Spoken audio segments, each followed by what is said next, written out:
Welcome to TacosandGeeks.com. Justin here, back with more film reviews. And today we're going to be reviewing the highly anticipated horror film Late Night with the Devil. As always, I give you a brief synopsis. So without further ado, here we go. In 1977, a live television broadcast goes horribly wrong, unleashing evil into the nation's living rooms. This was actually a really good horror film. I really loved the tension. I was tense throughout because of the way it's built. This is a slow burn horror film. So if you're looking for the devil to show up immediately, you are going to probably be disappointed. And suggest that you lower your expectations just a bit because while the devil is in here, it's not. It's basically kind of what you see a little bit of glimpses of with the trailer, but that doesn't mean that the film is not scary. There are a lot of disturbing elements in here, a lot of things that I can't talk about for the sake of spoilers. But I will say this, that the performances, the aesthetics, and the way they capture the setting worked very, very well for me. This film's taking place in 1977, and you get that feel just the way with the color grading, the filters, the aspect ratio, the way they did the commercial breaks, the way they cut to the commercial break, the way the broadcasting is, the clothes, the setting.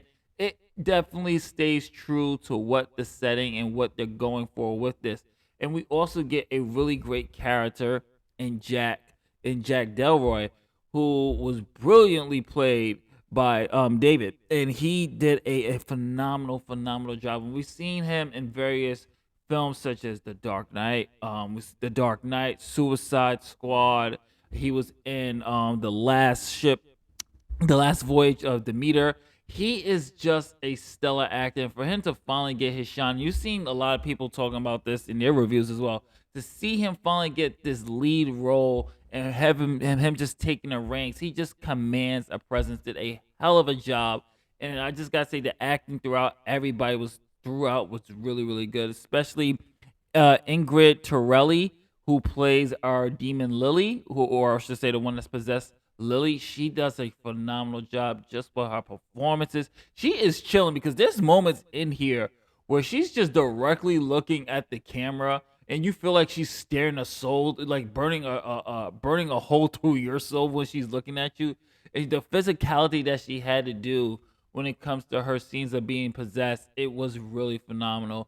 I will say there are a little bit of nitpicks here. I will say that the third act kind of falls into the horror tropes, and you might expect the ending of the third act, but it still worked well for me personally.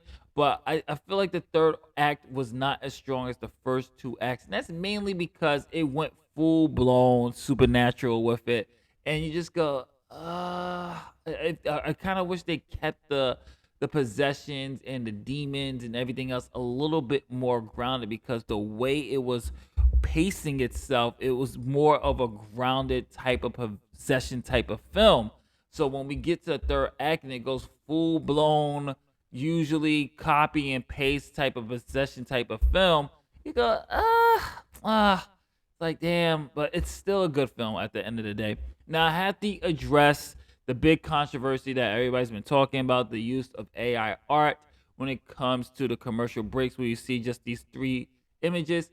Honestly, it doesn't take from the film. Everybody has their views on AI art.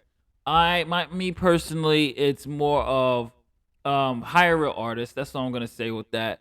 And it doesn't take from the film. It's literally like 10 seconds, 20 seconds that you see it when it had the cut to commercial break. It's not a deal breaker. It's not gonna kill the experience. I will say what kind of does take you out of the element a bit was the use of CGI in certain scenes, and you can tell it's CGI. It's done poorly at times, and it's just like, why don't you just use practical effects for this, especially since your setting is in 1977? So that was probably something that took me out. And when they cut to commercial break, for some odd reason, they changed it to black and white, the color grading to black and white. But the black and white is not like that, like a 1970s or a 60s type of black or white film. that you expect the aesthetics to come from. It looks like they just put on this grayscale filter, and it kind of takes you out because once they get back into the actual live broadcast, it's back to that 70s type of look with the aspect ratio. So that was a little bit distracting, but overall, it's still a good film with some really great acting. The ending is gonna be a hit or miss for people depending on how you like your possession films to go. I will say for Illuminati conspiracy theorists, you're gonna have a field day with the symbolism in this one and the mention of the Bohemian Grove. So those conspiracy theories are gonna be like, "See, I told you, this is what Hollywood does."